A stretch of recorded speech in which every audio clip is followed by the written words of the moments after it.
Good afternoon everyone. आज हम आ गए हैं डे 4 में। जिगर भाई के साथ हम लाइव कर रहे हैं यूट्यूब के ऊपर स्पीक विथ डेनिशा में। आप सभी का बहुत बहुत स्वागत है।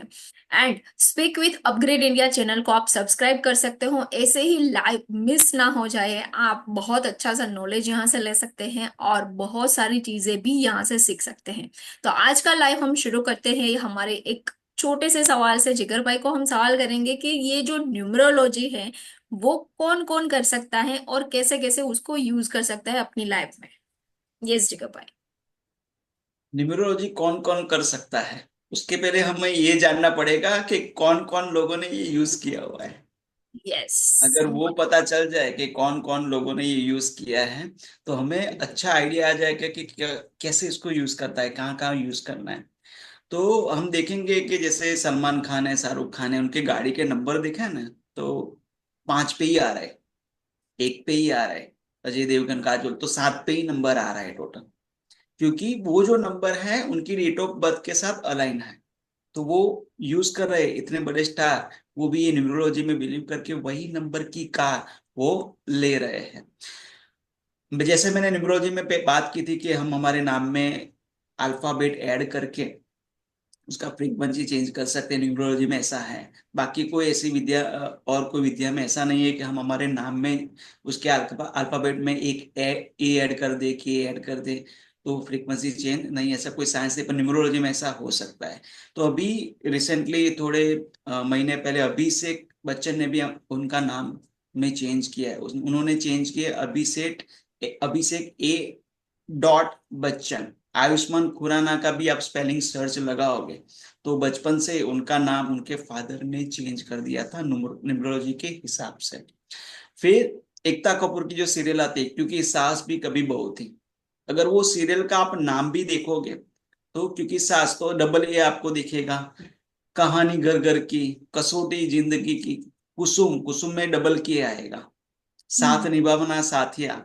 तो ऐसी जो सीरियल जो है सब के से स्टार्ट हो रही है ज्यादातर, और उनके जो स्पेलिंग है उसमें डबल ए डबल के आपको दिखाई देंगे।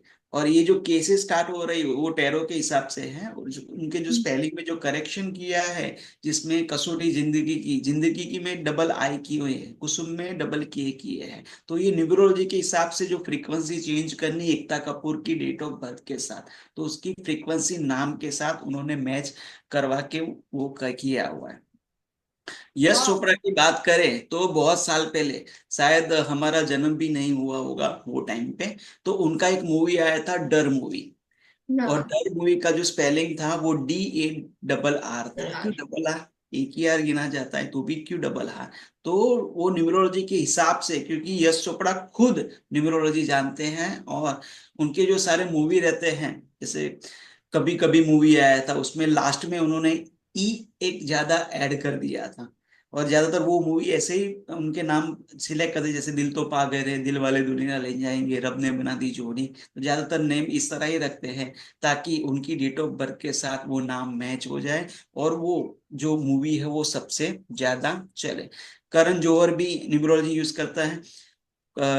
कभी खुशी कभी गम जो मूवी आया था उसमें यूज किया था, स्टूडेंट ऑफ द ईयर, शानदार। तो ऐसे मूवी में मूवी के नाम भी चेंज होते हैं, जैसे सिम्बा मूवी है, अलग अलग, कहो ना प्यारे, क्रिस मूवी है, जुग जुग जियो, एक दूजे के लिए, दबंग मूवी है, अग्निपथ है, सेल्फी मूवी है, गुड न्यूज मूवी आया था। अगर गुड न्यूज मूवी जो अभी रिसेंटली आया था एक दो साल हम्म। पहले, तो वो भी मूवी का पूरा नाम देखोगे तो आपको थोड़ा ऐसा गुड न्यूज, तो NEWW आएगा, 2 बार W आएगा, फिर Z आएगा। RR मूवी, ऐसा क्यों नाम RRR मूवी? तो वो नाम सेट करना था। KGF 2, बिग बॉस, अगर बिग बॉस पूरा सीरीज आता है तो उसका जो स्पेलिंग है BIG आएगा ना, पर उन्होंने किया है BIGG, तो डबल जी ऐड किया है। तो इतना बड़ा शो है, और उनकी जो स्पेलिंग है उन्होंने जानबूझ के मिस्टेक नहीं की है, न्यूमरोलॉजी के हिसाब से उन्होंने सेट करने के लिए ये पूरा डिजाइन किया था। साथ साथ में न्यूमरोलॉजी है वो कलर के ऊपर भी इफेक्ट डालता है। जैसे हमारे एक क्रिकेट टीम है, उसका जो कलर है वो ब्लू है, लाइट ब्लू है, तो वो मंगल को रजू करता है, यानी कि फोर्स, एनर्जी। तो क्रिकेट, हमारी जो इंडियन टीम है पूरे फोर्स के साथ अभी वो खेल रही है। ऑस्ट्रेलियन टीम है तो 3 नंबर आता है, उसका जो कलर है वो येलो कलर है, तो वो येलो कलर के साथ एक गुरु की एनर्जी के साथ वो खेल रही है। और ऑस्ट्रेलियन टीम वो भी आगे है। और सबसे जो वीक परफॉर्मेंस होता है वो न्यूजीलैंड का है। तो उसकी जो ड्रेस है क्रिकेट का, वो आप ब्लैक देखोगे तो ब्लैक सनी का माना जाता है, जो स्लो होता है। तो ये जो कलर है वो भी नंबर के साथ जुड़े हुए हैं, वो भी वाइब्रेशन के साथ जुड़े हैं, वो भी इफेक्ट करते हैं। जो अभी ज्यादा सबसे ज्यादा चल रहा है जियो। तो जियो कंपनी का जो स्पेलिंग है, लोगो है, वो भी एक न्यूमरोलॉजिस्ट ने सजेस्ट किया हुआ है। वो टोटल उनका 9 आ रहा है, यानी कि फोर्स, ताकि वो कंपनी ज्यादा ग्रो कर पाए। उनका जो कलर ब्लू किया है, तो वो भी उसके पीछे भी पूरा न्यूमरोलॉजी का साइंस उसके अंदर बता हुआ है। तो इस तरह हम न्यूमरोलॉजी से हम खुद का एनालिसिस बहुत ही अच्छा कर सकते हैं, हमारी स्ट्रेंथ और वीकनेस को ढूंढ सकते हैं, हमारे लकी कलर कौन से हैं, लकी नंबर कौन से है। जैसे मैंने नंबर का बताया कि लकी नंबर हमारा टोटल घर नंबर, घर का नंबर टोटल हमारा लकी है कि नहीं, हमारा कार का है कि नहीं, हमारा मोबाइल नंबर हमारा लकी नंबर है कि नहीं। तो वो भी बहुत आसानी से पता चल जाएगा। हम कौन से ज्यादा कलर अच्छे, ज्यादा हम ज्यादा से ज्यादा शर्ट पहने, उसका टी शर्ट पहने, क्या वो कलर की कोई चीज हमारे पास रखें, तो वो फ्रीक्वेंसी उसके हिसाब से ज्यादा अच्छी रहेगी। नंबर के हिसाब से हमारे अंदर क्या वीकनेस है और वीकनेस को कैसे हम करेक्ट कर पाए, तो वो भी हमें न्यूमरोलॉजी से बहुत ही अच्छे से पता चल जाती है। हमारी लकी एज कौन सी आएगी, यहाँ पे मैं एक आपको चीज बताऊंगा कि हमारे 9 ग्रह हैं। हमारे जो यस। 9 ग्रह हैं, वो 9 ग्रह के अंदर ह- हर एक साल में वो 9 ग्रह हमारे घर पे मेहमान बन के आते हैं, हमारे जीवन में मेहमान बन के आते हैं। जैसे 2025 में मान लो कि सूरज, सूर्य आया, 1 नंबर आया, तो 26 में 2 नंबर आएगा, ऐसे सीक्वेंस पूरा चलता है। तो 1 नंबर सूर्य का है, वो आएगा तो हमें अपॉर्चुनिटी देगा। ये इंफॉर्मेशन बहुत काम की है। और इसीलिए लोग, ये इंफॉर्मेशन में जो आपको दूंगा उसके ऊपर से मैं बताऊंगा कि कब लोग मेरे पास आते हैं अपना इलाज करवाने के लिए, न्यूमरोलॉजी बताने के लिए, हीलिंग के लिए। तो 1 नंबर होता है वो हमें अपॉर्चुनिटी देता है। हम वो साल पे हम नया कुछ कर सकते हैं। जो 1 नंबर की साइकिल, इसको पर्सनल ईयर बोलते हैं न्यूमरोलॉजी के हम्म। पास में। तो हम्म। पर्सनल ईयर, ईयर नंबर 1 के अंदर नई नई अपॉर्चुनिटी कर सकते हैं, नया बिजनेस शुरू करते हैं, जॉब चेंज करना है तो कर सकते हैं, हमको विदेश जाना है तो विदेश जा सकते हैं, कुछ पढ़ाई के बारे में, कोई बड़ी डिग्री के बारे में, कुछ नए प्रोजेक्ट के बारे में हम सोच रहे हैं तो उसके बारे में हम कर सकते हैं। 2 नंबर का उसके बाद जो साल आता है वो चंद्र का आता है, जो हमें चंचल बनाता है। तो वो साल में नई चीज नहीं करनी। तो ये आप कैसे डिसाइड करते हैं कि ये साल है तो ये 1 नंबर का है, ये साल है तो ये 2 नंबर का है? उसके लिए जो तारीख को जो बंदा जन्म लिया है, उसके डेट ऑफ बर्थ के साथ अभी की जो ओके, साल है ये वो सबका डिफरेंट डिफरेंट होगा। अलग अलग, सबका एक नहीं आता है। ओके। तो ये कॉमन नहीं है सबके लिए, मैं जो बोल रहा हूँ वो सबके लिए अलग आएगा। मेरा यस। समझ लो अभी पर्सनल ईयर 1 है, तो आपका 9 भी हो सकता है या 5 भी हो सकता है, तीसरे लोग का 6 भी हो सकता है। सबका अलग अलग रहता है। तो जब 2 नंबर की साइकिल चलती है तब हम कुछ नया करने के लिए मना करते हैं, क्योंकि वो हमारा मन और इमोशन भ्रमित कर सकता है। क्योंकि वो हम्म। चंद्र है, चंचल है, और चंद्र अपना जो आकार वो बदलता रहता है और या। चंचल करता रहता है सबको। तो 2 में हम मना करेंगे। फिर आएगा 3 नंबर, जो गुरु है, गुरु की एनर्जी। तो गुरु की एनर्जी हमें गाइड करेगी कि क्या करना है क्या नहीं करना है। तो वो चीज में हम गाइडेंस ले सकते हैं, प्लानिंग कर सकते हैं। उसके बाद आएगा 4 नंबर, जो हमें स्मार्ट वर्क कराता है, शार्प वर्क कराता है। पर इसमें हम बहुत बड़ा काम, बड़ा रिस्क नहीं ले सकते, क्योंकि 4 नंबर राहु है। हम्म। और ये नंबर के साथ हमारे कर्म भी नजर रखते हैं। अगर हमारे कर्म खराब है तो राहु हमें गंदा फल देगा, हमारे कर्म अच्छे हैं तो राहु के साल में, यानी कि पर्सनल ईयर 4 में हमको अच्छा रिजल्ट मिलेगा। ऐसे सभी में है। अगर हमारे कर्म अच्छे हैं तो वो जो मेहमान बन के आ रहे हैं वो हमें फायदा देंगे, गिफ्ट देंगे। पर हमारे यस। कर्म ही अच्छे नहीं है तो जो मेहमान आएंगे, जो प्लेनेट हमारे घर पे आएंगे, हमारे जीवन में आएंगे, वो हमें पनिशमेंट दे के जाएंगे। तो यस। हमारे कर्म अच्छे है तो राहु भी आएगा, पर्सनल ईयर 4 भी होगा तो हमें शार्प वर्क करवा के देगा, स्मार्ट वर्क करवा के देगा। उसके बाद आएगा नंबर 5, तो वो बुध का फ्रीक्वेंसी रहता है। और हम्म। 5 नंबर बिंदास होता है, उसमें कुछ भी कर सकते हैं हम, कुछ नया काम भी शुरू करना है तो कर सकते हैं, बड़ा रिस्क भी ले सकते हैं। और 5 नंबर का जो साल आता है उसमें सब चीजें सेटल होने लगती है, ठीक होने लगती है, अच्छी होने लगती है। तो आपका, जब मैं आपकी बात कर रहा हूँ, आपका जब 5 नंबर आएगा तो लाइफ में सब कुछ सेटल होने लगेगा, क्योंकि 5 नंबर मिसिंग है ना हमारा। तो पांच यस। नंबर मिसिंग और 5 नंबर की साइकिल आ गई, तो वहां पे हमारा 5 नंबर जो अधूरा है वो पूरा हो जाएगा, और वो साल में हम बहुत कुछ कर सकते हैं। ग्रेट। उसके बाद आएगा 6, वो शुक्र है। शुक्र आएगा तो वो हमें अपॉर्चुनिटी देता है, तो अट्रैक्शन बढ़ जाता है, अट्रैक्शन बढ़ जाता है तो क्लाइंट हमारे पास आता है। किसी का मैरिज नहीं हो रहा है तो मैरिज हो जाएंगी। तो अपॉर्चुनिटी देगा, पैसे देगा, पर पैसे को टकाने के लिए 5 नंबर चाहिए, नहीं कि तो पैसे वो चले जाएंगे। उसके बाद आएगा 7 नंबर, केतु आ जाएगा। वो साल में हम कुछ नया करने के लिए मना बोल रहे हैं, पर रिसर्च कर सकते हैं, हम जो भी काम कर रहे हैं उसका एनालिसिस करने के लिए बहुत अच्छा साल है। साथ साथ में भक्ति करने के लिए बहुत ही अच्छा साल है। हम आध्यात्मिकता में जा सकते हैं, विपස්සना कर सकते हैं, मेडिटेशन कर सकते हैं, माला कर सकते हैं, भक्ति कर सकते हैं, खुद का एनालिसिस कर सकते हैं। मैं कौन हूँ वो जानने के लिए वो साल हम लगा सकते हैं, या खुद का एनालिसिस करने के लिए, खुद का बिजनेस का एनालिसिस करने के लिए, आगे के प्लान के लिए हम वो हम्म। साल को दे सकते हैं। फिर आता है नंबर 8, वो शनि माना जाता है।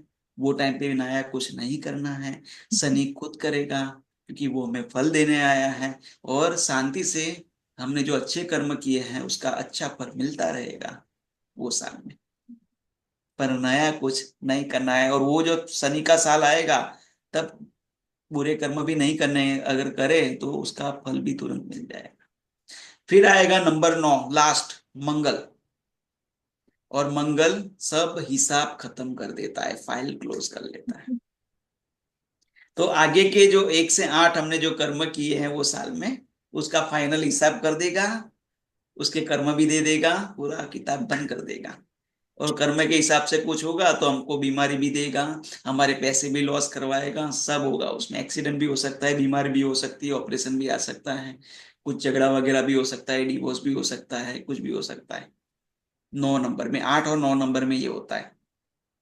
और एज हो ये गई, रिप- कोई हम्म। बंदे की एज हो गई है, 80 साल के, 85 ईयर्स के, 90 के हैं, तो अगर वो 9 की साइकिल आ गई है, 8 की साइकिल आ गई है, तो वो ऊपर जाने का चांस है, अगर वो बीमार पड़े है तो, क्योंकि तो हिसाब वहां पे ये close होता है। साइकिल एवरी 9 साल में बदल जाएगी, फिर 9 के बदल। बाद वापस एक आएगा। और ये 1 2 3 4 ऐसे ही जाता है कि वो कोई भी हो सकता है नहीं, वो वैसा? सीक्वेंस में ही जाता है, वन वन से लेके 9 तक जाता है, फिर वापस 1 पे आ जाता है, वापस 9 पे जाता है, घूमता रहता है, हाँ घूमता। मतलब हर कोई बोलता है ना, जैसे वो सबको न्यूमरोलॉजी पता नहीं है, जैसे हमारे जो वडील लोग हैं वो बोलते हैं कि आपका गुजराती में बोले ना कि 10 को હોય તમારો એમ। 10 को बस, 10 का। દસકા પછી તમારું બધું ચેન્જ થાય થઈ જાય નવા દસકામાં નવી વસ્તુઓ હશે તો મે આ બી 10 જેવી જ વસ્તુ થઈ, એટલે યસ દરેક સરા કનેક્ટેડ। દસકામાં જયારે 5 નંબર આવી ગયો ને, તો એ દસકો માં એ વર્ષમાં તમે જો સારું કામ કરી લો ને, તો એની જે સારી જે કહેવાય ને અસર, वो अच्छी असर वो लॉन्ग टर्म रहती है। पर यस। अगर वो साल में हमने कुछ नहीं किया या तो तो बात प्रॉब्लम हो जाता है। यस मतलब 10 तो के वो हिसाब साल से। कब आ रहा है वो पता चलना चाहिए, उसके लिए कोई न्यूमरोलॉजी एक्सपर्ट से मिलो और पता करो कि मेरा पर्सनल ईयर कौन सा चल रहा है। जैसे पर्सनल ईयर चलता है वैसे पर्सनल मंथ भी आता है, पर वो यस। मंथ में जाने की जरूरत नहीं, बहुत कंफ्यूज हो जाएंगे। पर पर्सनल ईयर को ध्यान में रख के अगर हम उसका रेमेडी करें, जैसे पहला साल आया तो पहले सूर्य की हम रेमेडी कर ले तो अच्छा है। जैसे मैंने आपको बताया कि 8 और 9 वो डेंजर है पर्सनल ईयर में, तो उसका वो साल आता है तब उसकी रेमेडी कर ले तो उसका जो बुरा प्रभाव है वो कम हो जाएगा, और हमको कम नुकसान होगा। Yes definitely. और कई बार 8 और 9 नंबर फायदा करवा के भी जाते हैं, अगर रेमेडी किया तो, हमारे कर्म अच्छे है तो। अगर कर्म बुरे है तो हमको पनिशमेंट देके जाता है। ऑब्वियसली। तो ये चीजें भी ध्यान में रखनी है, और इसके लिए हमें न्यूमरोलॉजी करनी है। सुपर, आपने अमेजिंग तो चीजें बताई जिगर जी। हाँ, तो जो लोग कॉमन मैन हैं उनको न्यूमरोलॉजी करना है, जो लोग जॉब कर रहे हैं उनको प्रमोशन के लिए वो न्यूमरोलॉजी कर सकते हैं, जो लोग बिजनेसमैन हैं। एवरीथिंग मतलब आपने जैसे सीरियल और मूवीज का बताया, तो हम तो कौन लोग हैं लाइक, हाँ, उतने बड़े बहुत बड़े छोटे बिग हैं वो बॉस, जो उन पूरा लोगों से। सीरियल चल रहा है, इतना बड़ा कंपनी चल रहा है बिग बॉस का, यस, इतना बड़ा शो है वो। अगर अगर वो भी वो करवा करे, रहा है तो हमको तो करवाना ही जियो पड़ेगा कंपनी कुछ है, ना कुछ। उनका स्पेलिंग है वो भी न्यूमरोलॉजिस्ट ने दिया है, तो वो कर रहे हैं तो हम क्यों ना करें। यस। तो सभी जगह यूज होगा, बिजनेसमैन के साथ होगा, हाउसवाइफ कर सकती है क्योंकि बीमारी वगैरह होती है, पूरे घर की जिम्मेदारी होती है, थोड़ा और भी वो काम करते हैं, तो अपनी हेल्थ को भी अच्छा कर सकते हैं, खुद को भी संभाल सकती है, बच्चों को भी संभाल सकती है। बच्चों का करवा सकते हैं ताकि उनकी करियर हम अच्छी कर सके, उनका जो स्टडी है उनको अच्छा कर सकते हैं। वो आलसू है तो उनको एक्टिव कर सकते हैं, आलसू है तो उनका प्लानिंग के लिए बहुत न्यूमरोलॉजी काम में आ सकता है। जिन लोगों का मैरिज नहीं हो रहा है या डिवोर्स का वगैरह है, तो उनमें भी रेमेडी करके न्यूमरोलॉजी की पूरा देख के एनालिसिस करके उसमें बहुत बेनिफिट मिल सकता है। या शादी खतरे में है तो वो भी लोग ये न्यूमरोलॉजी यूज कर सकते हैं। जो बुजुर्ग हैं वो भी न्यूमरोलॉजी करके मैं कौन हूँ, क्योंकि एक बार हम रिटायर हो गए फिर हम फ्री होते हैं, तब हमारा काम वो होता है कि हम कौन है वो हम जाने। तो न्यूमरोलॉजी के हिसाब से हम क्या है, कौन है, हमारे अंदर क्या गुण है, हम कैसे अपने आप को करेक्ट करें, तो वो पता चलेगा। और सही रेमेडी क्या करे, सही भक्ति क्या करे, कौन सा पाठ करे, गीता पढ़े या हनुमान जी का पाठ करे या गणपति का पाठ करे, कौन सा मंत्र करे, कौन सी माला करे, तो वो भी न्यूमरोलॉजी से पता चल जाएगा। कंसंट्रेशन नहीं रहता है तो वो कंसंट्रेशन का आइडिया, मेमोरी नहीं अच्छी हो रही है बच्चों की, तो उसका भी आइडिया न्यूमरोलॉजी से मिल जाता है। तो हर एक जगह पे न्यूमरोलॉजी यूज होती है। बस जितना ये पूरा दरिया है, अगर उसमें से जितना ले डेफिनेटली। वो कम है। सुपर सुपर, और लास्ट अमेजिंग। में एक बार बोलूं मैं, जो मैंने वो साइकिल वाला बताया ना, 1 से हम्म। लेके 9 का पूरा साइकिल रहता है। मेरे पास जो क्लाइंट आते हैं, कब आते हैं, 8 और 9 जब साइकिल आती है, जब डंडे पड़ते हैं शनि के और मंगल के, तब मेरे पास आते हैं लोग। वही ज्यादातर है ना, लोग 8 और 9 साइकिल वाले होते हैं, बाकी जो नॉर्मली हम अच्छे डॉक्टर साल है, के पास 1 है, 5 है, 6 है, तो उसमें कोई नहीं आएगा क्योंकि उसमें मजा मजा आती चल है। रहता है तभी। और नॉर्मली डॉक्टर के पास कब जाते हैं लोग कि बहुत सारा बुखार आ गया, 103 101 हो गया, तभी चलो अभी जाते हैं, तब तक तो ऐसा है कि चलो हो जाएगा ठीक। सुपर, अमेजिंग चीजें बताई जिगर जी आपने, बहुत ही मजा आया आपके साथ बात करके, और नई नई चीजें भी जानने को मिली ऑब्वियसली मेरे को, मुझे भी और हमारी ऑडियंस को भी। और अगर आपको भी न्यूमरोलॉजी अगर करवाना है तो आप जिगर भाई का कांटेक्ट कर सकते हैं, मैं इनके डिटेल्स जो है डिस्क्रिप्शन में डाल दूंगी, और आप वहां से डायरेक्टली कांटेक्ट कर सकते हैं। और जिगर पंचाल आप सर्च भी करेंगे तो ऑब्वियसली इंस्टाग्राम फेसबुक पे मिल जाएंगे। एंड आपको कोई भी चीज अगर प्रॉब्लमेटिक लग रही है तो उसके लिए कंसल्टेशन एटलीस्ट लीजिए कि ये चीजें मुझे प्रॉब्लमेटिक लग रही हैं, तो वहां पे न्यूमरोलॉजी कैसे वर्क करता है वो डेफिनेटली जिगर भाई बताएंगे। So thank you so much once again Jigar भाई, एंड आपका बहुत बहुत धन्यवाद, बिकॉज आज के टाइम पे टाइम इज मोस्ट इम्पोर्टेंट। किसी को 5 मिनट भी देना है तो वो भी सोचते हैं लोग, तो आपने इतना सारा आपका टाइम दिया 4 दिन के लिए, तो उसके लिए बहुत बहुत धन्यवाद, thank you. Thank you so much.